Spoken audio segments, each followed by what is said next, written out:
Kabul, the ancient capital of the mountain-locked kingdom of the brave Afghans, situated on a flat circular plain and surrounded by rugged brown hills. The city is a mixture of the old and the new. Its modern streets and picturesque roads with long sheltering rows of poplar trees. Its flowing fountains and waterfalls, its lakes and gardens, all have a charm of their own, a charm which is indigenous, exotic, and oriental.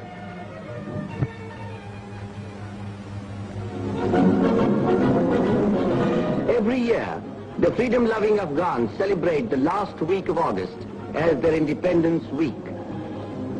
The martial music of the Afghan bands resounds in the decorated streets of the metropolis and draws hundreds of ruddy-cheeked lads from their homes and thousands of trigger-conscious tribesmen from their fields to pay homage to the memory of the martyrs who laid their lives so that Afghanistan might live.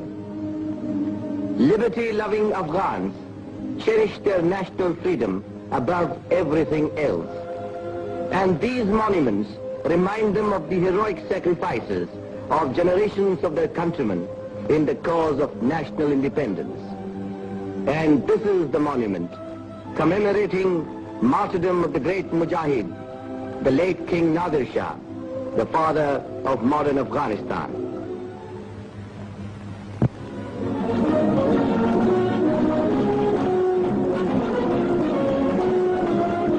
The first day of the celebrations witnessed a great military display watched by thousands.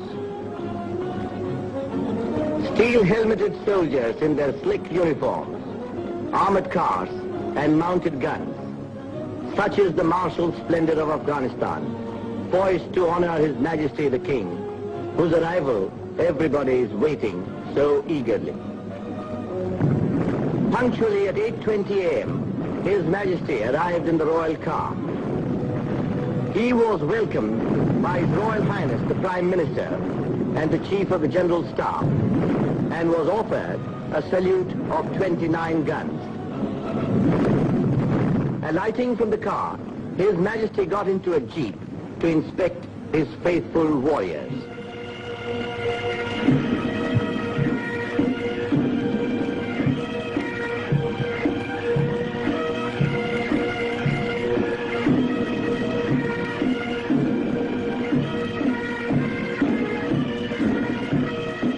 After the inspection, His Majesty got down and with the naked sword paid the homage to the great warrior, late ظاهرشان. His Majesty is under the royal canopy to take salute of the Afghan army. At 8:45 started the passing out parade of the royal troops. The Afghan army is the flower of the nation. The newly commissioned cadets, the young students of the military academy, short-term trainees, rows of policemen and grenadiers march past His Majesty to the accompaniment of the military tunes of the Afghan bands.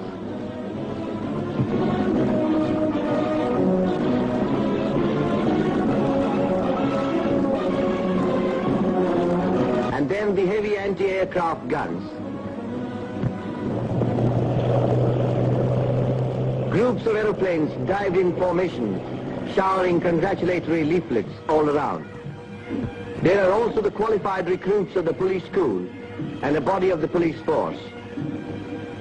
And these famous batteries, famous on account of the part they played in the struggle for independence. How the admiring crowds cheer them. These are followed by hill batteries, batteries for use in the plains, and more anti-aircraft guns. A number of helmeted men brought the rear of the parade, which lasted nearly 2 hours and aroused tremendous enthusiasm among the watching multitudes. Afghans adore games of all kinds and are keen sportsmen. The Independence Week is also a week of sports, of matches, of races. Every afternoon during these 7 eventful days, thousands of Afghans would gather to witness the hockey and football matches. Here is a hockey match being played between the Afghan military 11 and the team of the All India Hockey Federation, the heroes of the last World Olympiad. What clever stick work and what speed. The first half found both the teams equal. But in the second half, the Indians, by their quick short passes, scored a victory by 3-0. In this course of the matches and games, the Afghan youth found an opportunity for display of gymnastics and races. Young Afghans from various schools and institutions marched past with their bands and banners.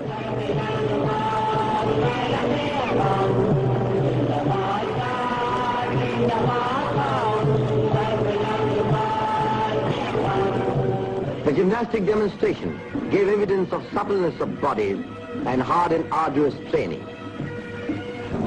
And now watch a football match between the Orleans Club and the All India Football Federation 11. A great game indeed. Both the sides displayed equal dexterity and speed. The Indians stole a lead in the first half by scoring a goal, which the Afghan side soon after equalized.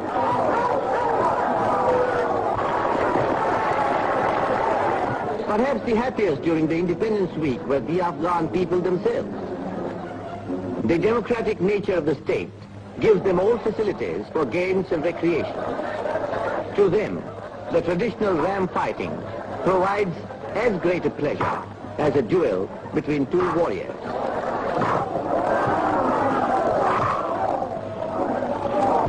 Finally, the dancing. The Afghan youths have their own way of dancing to the beating of the drum and the sweet melody of the flute. They let themselves go. Gradually, the music becomes faster, and so do the dancers.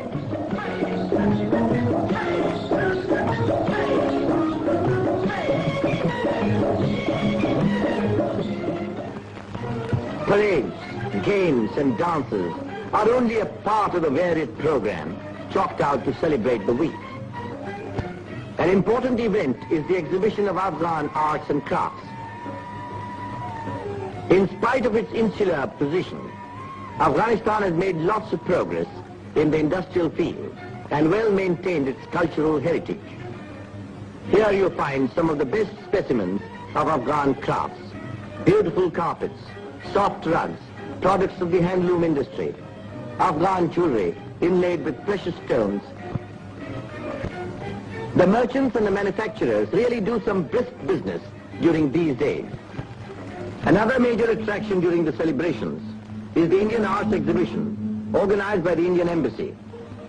The Honorable Dr. Keska, Indian Deputy Minister for Foreign Affairs, and His Excellency Shri Roop Chand, Indian Ambassador to Afghanistan, took great pains in making this show really representative of their country's art. Afghan hospitality is proverbial. His Royal Highness the Prime Minister, Sardar Shah Mahmud Khan Ghazi, invited the Indian team to his beautiful residence, complimented them on their skill in the game, and gave each member a memento of their visit to Afghanistan, and said, "We Afghans are friends of all and foes of none. With India our relations are extremely friendly. Your visit to Afghanistan, I am sure, will further strengthen the social and cultural ties which link the two countries together. The future peace of the world depends to a great extent on the happy understanding between nations." The manager of the Indian team made a suitable reply, and the guests enjoyed a sumptuous feast. The Indian ambassador also gave a party to meet the team of his country. Besides the Honorable Dr. Keska, high Afghan dignitaries, the members of the diplomatic corps, other prominent citizens attended the function. Everyone enjoyed a very pleasant party.